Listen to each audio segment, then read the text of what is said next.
ஆண்டவராகிய இயேசு கிறிஸ்துவின் நாமத்தில் உங்களுக்கு அன்பின் வாழ்த்துக்கள். தேவனுடைய பிள்ளைகளே, இந்த புதிய நாளிலும் உங்களை சந்திப்பதிலே மகிழ்ச்சி அடைகிறேன்.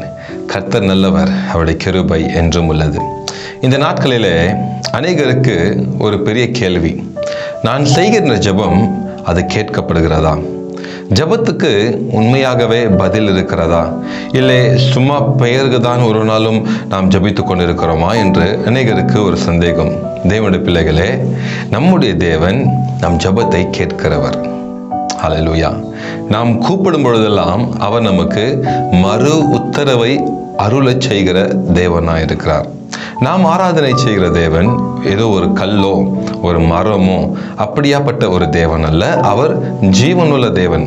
ஆம் தேவனுடைய பிள்ளைகளே, இன்றைக்கு நீங்க ஜெபிக்கிறீங்க அப்படின்னா உங்க ஜெபத்தை கர்த்தர் கேட்டுக்கொண்டிருக்கிறார். ஏற்ற காலத்துல அந்த ஜெபத்துக்கு அவர் பதிலை தருவார். ஒரு நாளும் உங்க ஜெபத்துக்கு அவர் தம்முடைய செவிகளை அவர் சாய்க்காமல் இருக்க மாட்டார். அவர் எப்பொழுதுமே நீங்க ஜெபிக்கும் பொழுது உங்க ஜெபத்தை கேட்கிற தேவன். பாருங்க, வேதத்திலிருந்து நாம் ஒரு பகுதியை வாசிக்கலாம். ஏசாயா 38வது அதிகாரம் 5வது வசனம் இப்படியாய் எழுதப்பட்டிருக்கிறது. நீ போய் எசேக்கியாவை நோக்கி, உன் தகப்பனாகிய தாவீதின் தேவனாய் இருக்கிற கர்த்தர் சொல்லுகிறது என்னவென்றால், உன் விண்ணப்பத்தை கேட்டேன், உன் கண்ணீரை கண்டேன், இதோ உன் நாட்களோடே 15 வருஷம் கூட்டுவேன். ஹல்லேலூயா. பாருங்க, கர்த்தர் சொல்லுகிறார், உன் விண்ணப்பத்தை கேட்டேன், உன் கண்ணீரை கண்டேன் என்று. இன்றைக்கு நீங்க கண்ணீர் விட்டு ஜெபித்து கொண்டிருக்கீங்களா?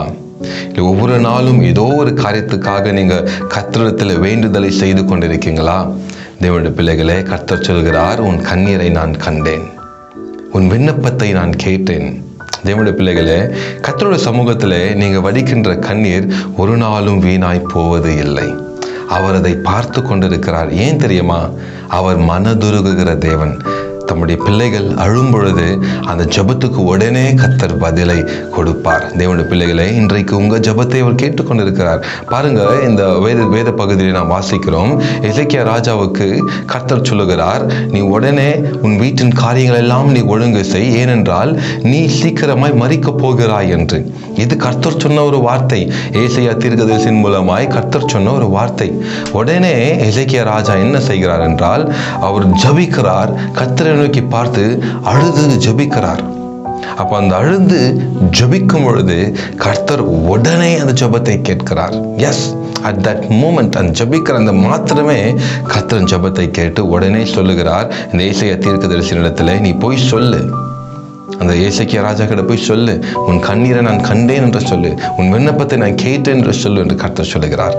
தேவனுடைய பிள்ளைகளே, இன்றைக்கு கர்த்தர் உங்களுடைய ஜெபத்தையும் கேட்கிறார். நீங்க ஜெபிக்கிறது வீணாய் போவது இல்லை, உங்க கண்ணீர் வீணாய் போவது இல்லை.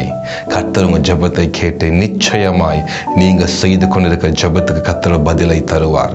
நீங்க எந்த காரியத்துக்காக ஜெபிக்கிறீங்க என்று தெரியாது, ஆனால் கர்த்தர் அறிந்திருக்கிறார். உங்களுடைய கண்ணீரை அவர் கண்டிருக்கிறார். நிச்சயமாகவே உங்க ஜெபத்தை கேட்டு கர்த்தர் உங்க ஜெபத்துக்கு ஒரு பதிலை தருவார். நாம் ஜெபிக்கலாமா?